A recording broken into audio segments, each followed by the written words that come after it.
প্রথমে পুলিশ বলেনি, প্রথমে হসপিটাল থেকেই ফোন করা হয়েছিল যে আমরা আরজিকর হসপিটাল থেকে বলছি আপনার মেয়ে অসুস্থ। তো তখন এটুকু বলে লাইন কেটে দিয়েছেন। তারপর তখন আমি ফোন করি যে আমার মেয়ের কি হয়েছে, আমার মেয়ের কি হয়েছে। তো উনি বলেন আমি তো ডক্টর নই, ডক্টরের কাছে নিয়ে যাচ্ছি, ডক্টরই বলবেন কি হয়েছে, আপনারা আসুন। তখন আমরা এসে আমাদের ড্রাইভারকে নিয়ে যখন যাচ্ছি তখন উনি বললেন, আবার ফোন করলাম, তখন উনি বললেন আপনারা কি আসছেন, আমি মানে উনি কে ছিলেন, আমি অ্যাসিস্ট্যান্ট সুপার বলছি, আপনার মেয়ে সুইসাইড করেছে। বৃহস্পতিবার 10:53।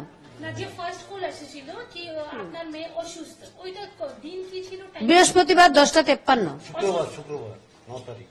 ও বৃহস্পতিবার ডিউটি গেছে, শুক্রবার মানে 10:53 তখন ফোন আসে প্রথম।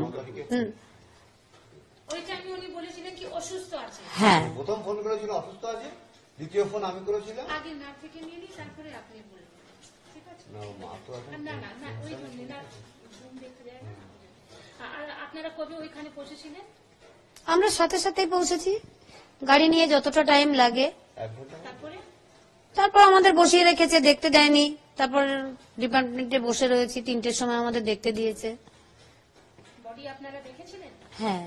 কি রকম অবস্থায় ছিল বডি? ওই প্যান্ট ট্যান্ট গুলো সব খোলা ফেলা ছিল, গায়ে শুধু একটা জামা ছিল, চাদর দিয়ে মোড়ানো ছিল, হাতটা এরকম ভাঙা ছিল, এখানে চোখ দিয়ে রক্ত পড়ছিল, মুখ দিয়ে রক্ত পড়ছিল। যেখানে ইনসিডেন্ট হয়েছিল ওখানেই আপনাদেরকে কি করে বলবো যে ওখানেই হয়েছে? না না, সেটা বলছি না, যেখানে মেয়েকে দেখেছেন আপনারা, বডি দেখেছেন, ও শুয়ে অবস্থা, ও সেমিনার হলেই ছিল ওটা? হ্যাঁ হ্যাঁ, ওটাই বলছি, সেমিনার হলেই দেখেছি আমরা মেয়েকে। আপনার রিঅ্যাকশন কি ছিল পুলিশ বা হসপিটাল অ্যাডমিনিস্ট্রেশনকে নিয়ে? ওনারা তো বলেছিলেন কি অসুস্থ আছে আর সুসাইড করেছে। হ্যাঁ, আপনার রিঅ্যাকশন কি ছিল? না, আমি বলেছি আমার মেয়ের এই অবস্থা দেখে কেউ বলবে না সুইসাইড করেছে, মানে তাকে দেখলেই বোঝা যাচ্ছে কেউ তাকে খুন করে ফেলেছে। তখন তো আমি বলেছি আমার মেয়েটাকে অনেক কষ্ট করে ডাক্তার বানিয়েছিলাম, এরা আমার মেয়েকে খুন করে ফেলেছে, আমি তখন বলে দিয়েছি। কারো উপরে এরকম আছে কি মেয়ে আপনাকে আগেই থেকে বলেছিল না সমস্যা আছে? না, মানসিক একটা প্রেশার ছিল, কাজের প্রেশার ছিল, কিন্তু কোনোদিন এরকম বলেনি। কিছুই বলেনি? না। আপনি কি সিএম আপনাকে কল করেছিলেন, বলেছিলেন কি সবকিছু ঠিক হবে? হ্যাঁ, সেটা নিয়ে কি বলবেন? বলেছিলেন আপনার বাড়ি যাব, সবকিছু ঠিক হবে, দোষীদের তাড়াতাড়ি ধরে ফেলবো। কিছুই তো দেখতে পেলাম না যে এখনো পর্যন্ত কেউ ধরা পড়লো, কোনো ক্লু পেল।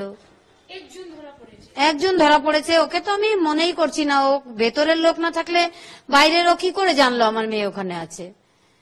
আপনি যে বলছেন ভিতরের লোক কে আছে, এরকম কিছু আছে? না না, আমার পুরো ডিপার্টমেন্ট মনে হচ্ছে দায়ী এর জন্য। ভিতরের লোক বলতে আমি পুরো ডিপার্টমেন্টকেই বলছি। এখন যে সিবিআই ইনকোয়ারি করছেন, আপনি স্যাটিসফাইড আছেন? এটা তো আশা রাখতেই হবে, আশাই তো বাঁচবো। আমার তো সবই চলে গেছে, কিছুই হারানোর নেই, সব হারিয়ে ফেলেছি, এখন আশা নিয়েই বাঁচবো। আর স্টেট গভর্নমেন্ট যে বলছে কি কলকাতা পুলিশ ভালো কাজ করেছে, সেটা নিয়ে কি বলবেন? একটুও ভালো কাজ করেনি, এমনকি এখন আমাদের সিএম যাতে প্রতিবাদটা বন্ধ করার চেষ্টা করছেন। আমার মনে হচ্ছে আজকে 144 ধারা জারি করে দিয়েছেন এখানে, যাতে মানুষ প্রতিবাদ করতে না পারে। সিপি ওই দিন পুরো দিন হসপিটাল ছিলেন, আপনারাও ছিলেন, ওনার ভূমিকা নিয়ে কি বলবেন? উনি আমাদের সঙ্গে কোনো সহযোগিতা করেননি, বরং কেসটা মানে পুরো যাতে তাড়াতাড়ি করে মিটিয়ে দেওয়া যায় সেই চেষ্টাই করছিলেন।